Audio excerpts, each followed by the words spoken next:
मोर प्रिय प्रभुंकर लोक मैंने आसतु आज आमने आदि पुस्तकर 9 अध्यायटी को अध्ययन करवा।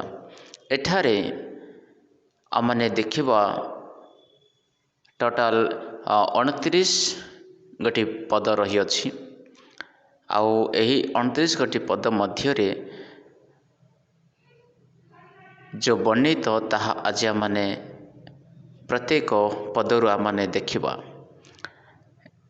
परमेश्वर नोहଙ୍କ परिवार को जहाजरू बाहर कला परे जलप्लावनर समाप्ति परे जहाजरू से मान को बाहरी आसवा पई कहिले। तापरे से मानकर वंश को नोह एवं तार पुत्र मानको पुत्र बधू मानको समस्त को से आज्ञा देले जे तुम्हें वर्तमान पृथ्वी रे प्रजावंत ओ बहुवंश होई पृथ्वी की परिपूर्ण कर। आउ परमेश्वर कहले पृथ्वीर समस्त पशु ओ पक्षी आउ भूचर उर्गामी जंतु ओ समुद्र मत्स्य समस्ते तुम मानक ठारू भय बा भीत ओ शंकायुक्त हेबे। सही समस्त तुम्भ मानक हस्तरे समर्पित करा जाय अछि। या पूर्वरु 10 पीढ़ी पूर्वरु परमेश्वर मनुष्य को वेजिटेरियन शाग पत्र बा पनीपरिवा से मानको खाइबा पाई मनुष्य को देइथिले। किंतु वर्तमान एठारे जेतेबेले हमने 9 पर्व रे हमने देखोछु एठारे परमेश्वर मांस से आहार करबा निमंते से मानको देवछंती। ए जल प्लावन परे परमेश्वर से मानको मांस को एक उपहार रूप रे से मानको आहार करबा पाई देवार माने देखोछु। आदमଙ୍କ समय रे परमेश्वर आदमଙ୍କର पुत्र कैन एवं हेबलଙ୍କ जो नरहत्या विषय रे संकेत करी से एठारे कहुअछंती जेमिति कि कैन निजर भाई को से हत्या करथिले। किंतु वर्तमान नोहଙ୍କ जलप्लावन पर एक नूतन पीढ़ी से निर्माण करबा पाई चाहुछंती। आउ से कहउछंती जे कहीं मनुष्यर रक्तपात करिबो मनुष्य द्वारा ताहार रक्तपात करा जिवो। जे हेतु परमेश्वर अपना प्रतिमूर्ति रे मनुष्य को निर्माण करियछंती। परमेश्वर मनुष्य को निजर प्रतिमूर्ति रे निर्माण करिथिबारु से नरहत्या विषय रे अति स्ट्रिक्ट करे कहि अछंती जे नरहत्या करबा मना। से कहले तुम्भे माने प्रजावंत ओ बहुवंश हुओ आउ पृथ्वी की परिपूर्ण करी वर्धिष्णु हुओ। तापर परमेश्वर नोहଙ୍କୁ ओ तांकर संगी पुत्र मानଙ୍କୁ कहले देखो तुम्भ मानक सहित ओ तुम्भ मानक भविष्य वंश सहित ओ तुम्भ मानक संगी समस्त जीवजंतु सहित अर्थात जहाजरू बाहरी थिबा ग्राम्य ओ वन्य पशु पक्षी प्रभृति पृथ्वी समस्त प्राणी पृथ्वीर समस्त प्राणी सहित आम्भे अपना नियम स्थिर करुअछु। आम्भे तुम्भमानଙ୍କ सहित एही नियम स्थिर करिबु समस्त प्राणी जलप्लावन द्वारा आउ उच्छिन्न हेबे नहीं। पुणी पृथ्वी की विनाश करिबा पाए आउ जलप्लावन हेब नहीं। ପୁଣି ପରମେଶ୍ୱର କହିଲେ, ଆମ୍ଭେ ତୁମ୍ଭମାନଙ୍କ ସହିତ ଓ ତୁମ୍ଭମାନଙ୍କ ସଙ୍ଗୀ ସମସ୍ତ ପ୍ରାଣୀବର୍ଗ ସହିତ ପୁରୁଷାନୁକ୍ରମେ ଅନନ୍ତ କାଳ ଯାଏ ଯେଉଁ ନିୟମ ସ୍ଥିର କଲୁ, ତହିଁର ଚିହ୍ନ ଏହି ଯେ ଆମ୍ଭେ ମେଘରେ ଆପଣା ଧନୁ ସ୍ଥାପନ କରୁଅଛୁ। ତାହା ପୃଥିବୀ ସହିତ ଆମ୍ଭ ନିୟମର ଚିହ୍ନ ହେବ। ଯେତେବେଳେ ଆମ୍ଭେ ପୃଥିବୀ ଉପରେ ମେଘ ସଞ୍ଚାର କରିବା, ସେତେବେଳେ ସେହି ଧନୁ ମେଘରେ ଦେଖାଯିବ। ତହିଁରେ ତୁମମାନଙ୍କ ସହିତ ଓ ମାଂସ ବିଶିଷ୍ଟ ସମୁଦାୟ ପ୍ରାଣୀ ସହିତ ଆମ୍ଭର ଯେଉଁ ନିୟମ ଅଛି, ତାହା ଆମ୍ଭର ସ୍ମରଣ ହେବ। ତହିଁରେ ସବୁ ପ୍ରାଣୀର ବିନାଶାର୍ଥେ ଜଳପ୍ଳାବନ ଆଉ ହେବ ନାହିଁ। ପୁଣି ମେଘଧନୁ ହେଲେ ଆମ୍ଭେ ତାହା ପ୍ରତି ଦୃଷ୍ଟିପାତ କରିବା। ତହିଁରେ ପୃଥିବୀର ମାଂସ ବିଶିଷ୍ଟ ସମସ୍ତ ପ୍ରାଣୀ ସହିତ ପରମେଶ୍ୱରଙ୍କର ଯେଉଁ ଅନନ୍ତ କାଳସ୍ଥାୟୀ ନିୟମ ଅଛି, ତାହା ଆମ୍ଭେ ସ୍ମରଣ କରିବା। ପରମେଶ୍ୱର ନୋହଙ୍କୁ କହିଲେ, ପୃଥିବୀର ମାଂସ ବିଶିଷ୍ଟ ସମସ୍ତ ପ୍ରାଣୀ ସହିତ ଆମ୍ଭେ ଯେଉଁ ନିୟମ ସ୍ଥିର କରିଅଛୁ, ତହିଁର ଏହି ଚିହ୍ନ ହେବ। ନୋହଙ୍କର ଯେଉଁ ପୁତ୍ରମାନେ ଜାହାଜରୁ ବାହାରି ଆସିଥିଲେ, ସେମାନଙ୍କ ନାମ ହେଲା ସେମ, ହାମ ଓ ଜେଫତ। ହାମ କିଣାନର ପିତା। ଏହି 3 ଜଣ ନୋହଙ୍କର ପୁତ୍ର। ଏମାନଙ୍କ ବଂଶ ସବୁ ପୃଥିବୀରେ ବ୍ୟାପ୍ତ ହେଲା। ଏ ଉତ୍ତାରୁ ନୋହ କୃଷି କର୍ମରେ ପ୍ରବୃତ୍ତ ହୋଇ ଦ୍ରାକ୍ଷାକ୍ଷେତ୍ର କଲେ। ତହିଁରେ ସେ ଦ୍ରାକ୍ଷାରସ ପାନ କରି ମତ୍ତ ହୋଇ ତମ୍ବୁ ମଧ୍ୟରେ ବିବସ୍ତ୍ର ହୋଇ ପଡ଼ିଲେ। ଏପରି ସମୟରେ କିଣାନର ପିତା ହାମ ଆପଣା ପିତାଙ୍କର ଉଲଙ୍ଗତା ଦେଖି ବାହାରେ ଆପଣା 2 ଭାଇଙ୍କୁ ସମାଚାର ଦେଲା। ସେତେବେଳେ ସେମ ଓ ଜେଫତ ସମୁଦ୍ରରେ ବସ୍ତ୍ର ଘେନି ପଶ୍ଚାତଗତି କରି ଆପଣାମାନଙ୍କ ପିତାଙ୍କର ଉଲଙ୍ଗତା ଆଚ୍ଛାଦନ କଲେ। ସେମାନେ ପଛ ଆଡ଼କୁ ମୁଖ ରଖି ଯିବାରୁ ପିତାଙ୍କର ଉଲଙ୍ଗତା ଦେଖିଲେ ନାହିଁ। ଏ ଉତ୍ତାରୁ ନୋହ ଦ୍ରାକ୍ଷାରସର ନିଦ୍ରାରୁ ଜାଗ୍ରତ ହୋଇ ଆପଣା ପ୍ରତି କନିଷ୍ଠ ପୁତ୍ରର ଆଚରଣ ଜ୍ଞାତ ହେଲେ। ପୁଣି ସେ କହିଲେ, କିଣାନ ଶାପଗ୍ରସ୍ତ ହେଉ। ସେ ଆପଣା ଭାତୃଗଣର ଦାସାନୁଦାସ ହେବ। ଆଉ ସେ କହିଲେ, ସେମର ପରମେଶ୍ୱର ସଦାପ୍ରଭୁ ଧନ୍ୟ ହୁଅନ୍ତୁ। କିଣାନ ସେମର ଦାସ ହେଉ। ପରମେଶ୍ୱର ଜେଫତକୁ ବର୍ଦ୍ଧିଷ୍ଣୁ କରନ୍ତୁ। ପୁଣି ସେ ସେମର ତମ୍ବୁରେ ବାସ କରୁ। ଆଉ କିଣାନ ତାହାର ଦାସ ହେଉ। ଜଳପ୍ଳାବନ ଉତ୍ତାରେ ନୋହ ଆଉ 350 ବର୍ଷ ବଞ୍ଚିଲେ। ଜଳପ୍ଳାବନ ଉତ୍ତାରେ ନୋହ ଆଉ 350 ବର୍ଷ ବଞ୍ଚିଲେ। ପୁଣି ନୋହଙ୍କର ବୟସ ସର୍ବସୁଦ୍ଧା 950 ବର୍ଷ ଥିଲା। ତାପରେ ସେ ମଲେ।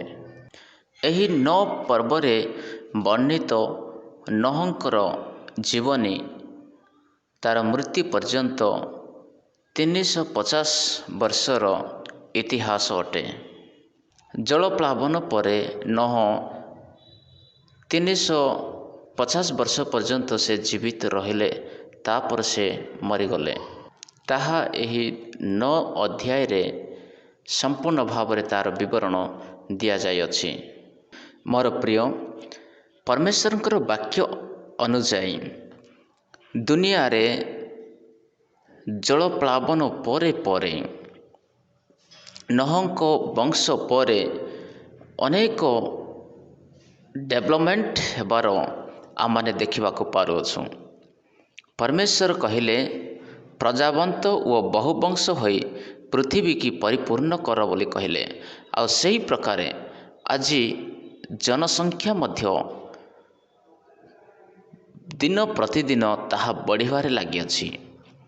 ଆଉ କେବଳ ଯଦି ଆମେ ଆମ ଇଣ୍ଡିଆର କଥା ଯଦି ଆମେ ଜନସଂଖ୍ୟା ଆମେ ଦେଖୁ ତ 130 କୋଟି ବର୍ତ୍ତମାନ ଜନସଂଖ୍ୟା ହୋଇଗଲାଣି।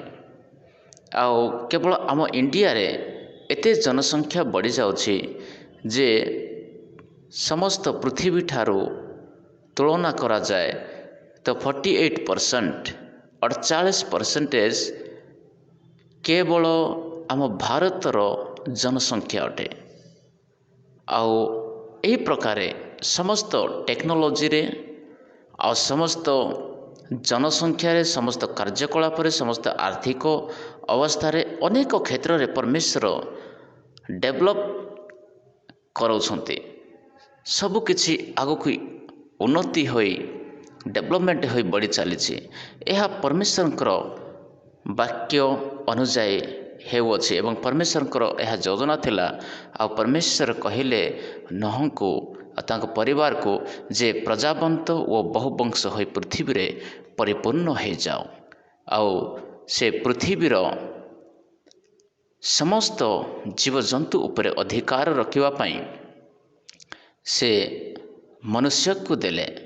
ଆଉ କହିଲେ ପୃଥିବୀର ସମସ୍ତ ପଶୁ ଓ ପକ୍ଷୀ ଓ ଭୂଚର ଉରଗାମୀ ଜନ୍ତୁ ଓ ସମୁଦ୍ରର ମତ୍ସ୍ୟ ସମସ୍ତେ ତୁମମାନଙ୍କ ଠାରୁ ଭୀତ ହେବେ, ତୁମମାନଙ୍କୁ ଭୟ କରିବେ ଓ ଶଙ୍କାଯୁକ୍ତ ହେବେ।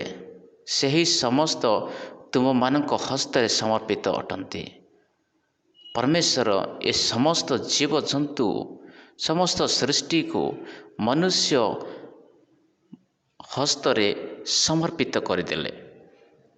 ମୋର ପ୍ରିୟ, ଏହି ପରମେଶ୍ୱରଙ୍କର ବାକ୍ୟ ଅନୁସାରେ ପୃଥିବୀର ଯେକୌଣସି ପ୍ରାଣୀ ଯେତେ ବି ବଳବାନ ହୋଇଥାଉ, ଯେତେ ବି ଶକ୍ତିଶାଳୀ ହୋଇଥାଉ, ସେ ମନୁଷ୍ୟକୁ ଦେଖିଲେ ତାକୁ ଭୟ ଲାଗୁଅଛି। କାହିଁକି ନା ପରମେଶ୍ୱରଙ୍କର ଆଜ୍ଞା ଅଟେ। ବେଳେବେଳେ ଯେଉଁ ଜନ୍ତୁ ମନୁଷ୍ୟକୁ ଆଟାକ୍ କରୁଛି, ସେ ଆଟାକ୍ କରିବାର କାରଣ ଏହା ଯେ ସେ ଭୟ କରିକି ଆଟାକ୍ କରୁଛି। ହୋଇପାରେ ମନୁଷ୍ୟ ମୋ ପ୍ରତି ସେ ଆଟାକ୍ କରିବ, ମୋତେ ସେ ଘାତ କରିବ, ମୋତେ ସେ ମାରିଦେବ, ଏହି ପ୍ରକାର ଭୟରେ ସେ ମନୁଷ୍ୟକୁ ଆକ୍ରମଣ କରିଦେଉଛି। ମନୁଷ୍ୟ ଏକ ପାପୀ ଅଟେ। ଆଉ ପାପୀ ହେଲେ ସୁଦ୍ଧା ପରମେଶ୍ୱର ଏମିତି ଅଧିକାର ଦେଇଅଛନ୍ତି ଯେ ସମସ୍ତ ଜୀବଜନ୍ତୁ ମନୁଷ୍ୟକୁ ଦେଖିକି ଭୟ କରେ। ଯଦି ଏହି ପ୍ରକାରେ ପରମେଶ୍ୱର ଅଧିକାର ଦେଇନଥାନ୍ତେ ତେବେ ଯେକୌଣସି ହିଂସ୍ରକ ଜନ୍ତୁ ଅନେକ ଅଛନ୍ତି ଯେଉଁ ବଳବାନ ଜୀବଜନ୍ତୁ ଆସି ମନୁଷ୍ୟକୁ ଘାତ କରି ସବୁ ଶେଷ କରିଥାନ୍ତେ। ଏଥିପାଇଁ ଯେଉଁଠାରେ ମନୁଷ୍ୟ ବସବାସ କରନ୍ତି ସେଠାରେ କୌଣସି ହିଂସ୍ରକ ଜନ୍ତୁ ରହିପାରୁନାହାନ୍ତି। ଆଉ ଯେଉଁଠାରେ ମନୁଷ୍ୟ ଚାଲୁଥିବ ସେହି ରାସ୍ତାରେ ଯେକୌଣସି ସାପ ହେଉ କିମ୍ବା ଯେକୌଣସି ସରୀସୃପ ଆଉ ଯେକୌଣସି ପଶୁ ସାମ୍ନାରେ ହିଂସ୍ରକ ଜନ୍ତୁ ରହିପାରୁନାହାନ୍ତି। କାହିଁକି ନା ସେଗୁଡ଼ାକ ମନୁଷ୍ୟକୁ ଦେଖି ଭୟ କରନ୍ତି। ଆଉ ଏହା ଦେଖି ଆମମାନେ ବିଶ୍ୱାସ କରିବା ଆବଶ୍ୟକ ଯେ ପରମେଶ୍ୱର ଯେ ପ୍ରକାରେ ତାଙ୍କର ବାକ୍ୟରେ କହିଅଛନ୍ତି ସେହି ପ୍ରକାରେ ଦୁନିଆରେ ସମସ୍ତ ହେବାର ଆମମାନେ ଦେଖୁଅଛୁ। ପରମେଶ୍ୱରଙ୍କ ଆଜ୍ଞା ଅନୁସାରେ ସମସ୍ତ ହେଉଅଛି। ତା ମାନେ ପରମେଶ୍ୱରଙ୍କର ବାକ୍ୟ କେବେ ବ୍ୟର୍ଥ ନୁହଁ। ତାପରେ ଯେତେବେଳେ ଆମମାନେ ତୃତୀୟ ପଦକୁ ଆସିବା, ସେଠାରେ ପରମେଶ୍ୱର ପ୍ରତ୍ୟେକ ଗମନଶୀଳ ପ୍ରାଣୀ ତୁମ୍ଭମାନଙ୍କର ଖାଦ୍ୟ ହେବ ବୋଲିକି ପରମେଶ୍ୱର ମନୁଷ୍ୟକୁ ଦେଇଅଛନ୍ତି। ଆଉ ଯେତେ ପଶୁ ଅଛନ୍ତି ସେମାନେ ମନୁଷ୍ୟ ନିମନ୍ତେ ଏକ ଆହାର ଅଟନ୍ତି, ଭୋଜନ ଅଟନ୍ତି। ଆଉ ସେମାନେ ମନୁଷ୍ୟ ତାହାକୁ ମାରି ଖାଉଅଛି। ଆଉ ଏହା କେବେଠାରୁ ଏମିତି ଆରମ୍ଭ ହେଲା ତାହା ଆମମାନେ ଏଠାରେ ଦେଖୁଅଛୁ। ନୋହଙ୍କ ଜଳପ୍ଲାବନ ପରେ ମନୁଷ୍ୟ ମାଂସାହାରୀ ହେଲା। ପରମେଶ୍ୱର ମାଂସ ଖାଇବା ନିମନ୍ତେ ଅଧିକାର ଦେଲେ। ତା ପୂର୍ବରୁ 10 ପିଢ଼ି ପୂର୍ବରୁ ମାନେ ଆଦମଙ୍କ ପରେ କୌଣସି ମନୁଷ୍ୟ ମାଂସ ଖାଉନଥିଲେ, ସେମାନେ ଶାକାହାରୀ ଥିଲେ। ପରମେଶ୍ୱର ଇସ୍ରାଏଲ ଲୋକମାନଙ୍କୁ କେତେକ ଜୀବଜନ୍ତୁ ଖାଇବା ପାଇଁ ମନା କଲେ, ଆଉ କେତେକ ସେ ଖାଇବା ପାଇଁ କହିଲେ। ତାମାନେ ପବିତ୍ରତା ଜୀବନରେ ଆତ୍ମିକ ଜୀବନ, ପବିତ୍ରତା ଜୀବନରେ ପ୍ରବେଶ କରିବା ପାଇଁ ଆମମାନଙ୍କୁ କେତେକ ମାଂସ ଆମମାନଙ୍କୁ ଖାଇବାକୁ ପଡ଼ିବ ନାହିଁ। ଆରାଧନା ବିଷୟରେ, ପ୍ରଭୁଙ୍କର ଗୌରବ କରିବା ବିଷୟରେ ଅନେକ ପବିତ୍ରତା କି ପବିତ୍ରତାର କାର୍ଯ୍ୟ ପରମେଶ୍ୱର ଇସ୍ରାଏଲ ଲୋକମାନଙ୍କୁ କହିଲେ।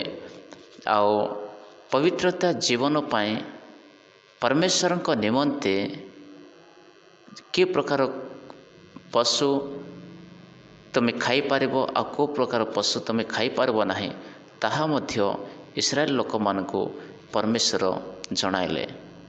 ପରମେଶ୍ୱର କହିଲେ, ତୁମେ କୌଣସି ପ୍ରକାରେ ଜୀବଜନ୍ତୁର ରକ୍ତ ତୁମେ ଖାଇବ ନାହିଁ, କାରଣ ରକ୍ତରେ ପ୍ରାଣ ଅଛି। ଏଥିପାଇଁ କୌଣସି ପ୍ରକାରେ ରକ୍ତ ଖାଇବ ନାହିଁ ବୋଲି ପରମେଶ୍ୱର ଲୋକମାନଙ୍କୁ ଆଜ୍ଞା ଦେଲେ। ଆଉ ଯେକୌଣସି ମନୁଷ୍ୟର ରକ୍ତ ଯଦି କେହି ବହାଏ, ତାହେଲେ ମନୁଷ୍ୟ ଦ୍ୱାରା ତାହାର ରକ୍ତ ବହାଯିବ। ତାମାନେ ପରମେଶ୍ୱର ଯେ ମନୁଷ୍ୟକୁ ନିର୍ମାଣ କଲା ପରେ ସେ ନିଜର ପ୍ରାଣ ଦେଇଅଛନ୍ତି। ଏଥିପାଇଁ ପରମେଶ୍ୱର ସେ ମନୁଷ୍ୟର ରକ୍ତ ବହାଇବା କିମ୍ବା ଯେକୌଣସି ପଶୁକୁ ବିନା କାରଣରେ ରକ୍ତ ବହାଇବା ମଧ୍ୟ ପରମେଶ୍ୱର ମନା କରିଅଛନ୍ତି। ଯେଉଁ ପଶୁ ତୁମେ ଆହାର ପାଇଁ ମାରିବ ବା ଆହାର କରିପାରିବ, ସେହି ପଶୁକୁ ହିଁ ତୁମେ ଆଘାତ କରିପାରିବ, ତାହାକୁ ମାରିପାରିବ। ଆଉ ପରମେଶ୍ୱର କହିଲେ, ବିନା କାରଣରୁ ରାଗ ହୋଇ, କ୍ରୋଧ ହୋଇ ଯେକୌଣସି ପଶୁକୁ ଯଦି ମାରି ତା'ର ରକ୍ତ ବହାଉଛ, ତାହେଲେ ତାହା ପାପ। ପରମେଶ୍ୱରଙ୍କର କ୍ରୋଧ ସେହି ମନୁଷ୍ୟ ଉପରେ ଭଡ଼କିବ। ତାହା ପରମେଶ୍ୱର ଏଠାରେ କହୁଅଛନ୍ତି। ତେଣୁକରି ପ୍ରଭୁ ଯୀଶୁଖ୍ରୀଷ୍ଟ ମଧ୍ୟ ତାଙ୍କର ଶିଷ୍ୟମାନଙ୍କୁ, ପିତରଙ୍କୁ କହିଲେ ଯେ ସେ ଯେତେବେଳେ ଖଡ଼୍ଗ ଧରିଥିଲା, ଆଉ ସେ କହିଲେ ଯିଏ ଖଡ଼୍ଗ ଧରେ ସେ ଖଡ଼୍ଗରେ ହିଁ ମରାଯିବ। ଏଥିପାଇଁ ପରମେଶ୍ୱର ଆଗରୁ ହିଁ ସେ ୱାର୍ଣ୍ଣିଂ ଦେଉଛନ୍ତି ଯେ ଅନ୍ୟ ବ୍ୟକ୍ତି ଯେକୌଣସି ମନୁଷ୍ୟକୁ ସେ ହତ୍ୟା କରିପାରିବ ନାହିଁ, ରକ୍ତ ବହାଇ ପାରିବ ନାହିଁ, କାରଣ ସେ ହେଉଛି ମୋହର ସୃଷ୍ଟି ଆଉ ମୋହର ପ୍ରାଣ। ମୁଁ ଦେଇଥିବା ପ୍ରାଣ ବାୟୁ ତାଠାରେ ରହିଛି। ଏଥିପାଇଁ କୌଣସି ବ୍ୟକ୍ତି, କୌଣସି ମନୁଷ୍ୟ ଅନ୍ୟ ଏକକୁ ସେ ମାରିପାରିବ ନାହିଁ। ଏହା ପରମେଶ୍ୱରଙ୍କର ଆଜ୍ଞା ଅଟେ। ଆଉ ସେ କହିଲେ ଯେ ଯଦି କିଏ ହତ୍ୟା କରେ, ତାହେଲେ ତାକୁ ମଧ୍ୟ ହତ୍ୟା କରାଯିବ। ଉଦାହରଣ ସ୍ୱରୂପ କଇନ ତା'ର ଭାଇକୁ ହତ୍ୟା କଲା, ଆଉ କଇନ ମଧ୍ୟ ହତ୍ୟା କରାଦିଆଗଲା। ଆଜି ଦୁନିଆରେ ବାର୍ଥ କଣ୍ଟ୍ରୋଲ ଲଗାଇ ଜନସଂଖ୍ୟାକୁ କଣ୍ଟ୍ରୋଲ କରିବା ପାଇଁ मनुष्य चेष्टा करुअछि किंतु परमेश्वरंकर इच्छा जे तुमे बहु वंश होई पृथ्वी रे तुमे भरी जाओ, तुमे पृथ्वी रे तुमे परिपूर्ण हो जाओ। यह परमेश्वरंकर इच्छा। आओ आम इंडिया रे आम भारत रे तो नियम लागू करा जाउछि जे 2 ठारू अधिक नुह। दिन थेला तीन ठारू 3टी संतान ठारू अधिक करिवा मना। तापरे आसला 2टी संतान ठारू अधिक नुह। आओ वर्तमान गोटे ही करबा पई कहा जाउछि। ता माने जनसंख्या को कम करबा पई, कंट्रोल करबा पई अनेक योजना चली अछि। जदि जापान देश को जीवा सेठारे कौनसी सही प्रकार नियम नाही। जे कौनसी स्त्री जदि संतान जन्म करे ताहाको उत्साहित करा जाउछि। आओ यह परमेश्वरंकर योजना जे परमेश्वरंकर इच्छा जे पृथ्वी रे तुमे बहु वंश हेई प्रजावंत ओ बहु वंश होई पृथ्वी रे तुमे परिपूर्ण हुओ। यह परमेश्वरंकर इच्छा अटे। एही 9 पर्व रे आमाने अनेक विषय आमाने शिखिलु। सेथिरु आमाने प्रथमे देखिलु जे जनसंख्या वृद्धि हेबा विषय परमेश्वरंकर एक अधिकार, परमेश्वरंकर आज्ञा थिला। तापरे जंतु मानकर मनुष्य को भय करिबा, तापरे मनुष्य मांसाहारी हेबा, तापरे हत्या करिबा, जे हत्या करे ताको हत्या करा जिवो। एही प्रकार विषय आमने एठारे देखुअछु। ए समस्त विषय आज समाज रे देखा जिबार आमने देखुअछु। आज एही अध्याय रे बा ए 9 पर्व रे अनेक विषय जो आमने जो शिखिलो एहा केते हजारों वर्ष पूर्वरु परमेश्वरंकर योजना थिला। आ परमेश्वरंकर योजना अनुसार आज समस्त पृथ्वी रे घटुथिबार आमने देखिबा को पारुअछु। परमेश्वर प्रथमे तो से कहले तुमे जाओ पृथ्वी रे प्रजावंत होई बहु वंश होई पृथ्वी रे तुमे परिपूर्ण हो जाओ। तापरे द्वितीय रे से कहले जे तुमे पशु मानक उपरे तुमर अधिकार दियागला। आओ पशु माने तुमर भय करिवे। मनुष्य को देखि पशु माने भयभीत हेबे। आओ पशु तुमर मांसाहारी आहार हेबे। आ सही प्रकार दुनिया रे लोक माने आज मांसाहारी लोक माने जो माने कि मांस खाती से मानक मांसाहारी कहा जाए। यह पूर्वरु आमने देखिलु जे 10 पीढ़ी पूर्वरु मांस खाइबार व्यवस्था बा नियम परमेश्वर को तरफ नथिला। सेतेबेले केवल शाकाहारी थिले। आदमंक परे 10 पीढ़ी पर्यंत शाकाहारी चालुथिला। जलप्लावन परे नोहंक समय ठारू जलप्लावन परे मनुष्य पुणी मांस खाइबा को लागिला। यह परमेश्वरंकर आज्ञा थिला। जहाँकि परमेश्वर से मान को कहले 3 पदरे जे प्रत्येक गमनशील प्राणी तुम मानकर खाद्य हेब बोली परमेश्वर मनुष्य को अधिकार देले। तापरे परमेश्वर से मान को कहले जे तुम्हें कहा को हत्या करिव नाही। बिना कारणरो जेकोसी जंतु को तुमे प्रहार करब नाही, हत्या करब नाही, रक्त प्रवाह करब नाही किंबा मनुष्यर रक्त तुमे बहाइब नाही, हत्या करब नाही। जदि किए हत्या करे ताहाको हत्या करा दिया जिवो। आओ केवल जंतु को तुमे हत्या करिबो जो जंतु तुमे खाइबा उचित। आ बिना खाई से जंतु को हत्या करने पर परमेश्वर ताको मना करियछन्ति। पुणी परमेश्वर कहिले जेकोसी जंतुर मांस तुमे खाओ तार रक्त तुमे खाइब नाही, रक्त खाइबा पई परमेश्वर मना करियछन्ति। तापरे एही प्रकार दुनिया रे वर्तमान चली आसुथिबार आमने देखुअछु। यह परमेश्वर योजना अटे। मोर प्रिय दुनिया रे जेकोसी कार्य हेउछि ताहा परमेश्वर आज्ञा अनुसार होउछि।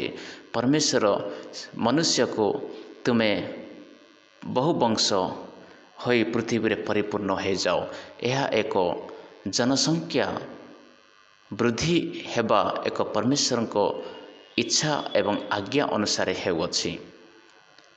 एही 9 पर्व रे ये अनेक विषय आज आमने देखिलु।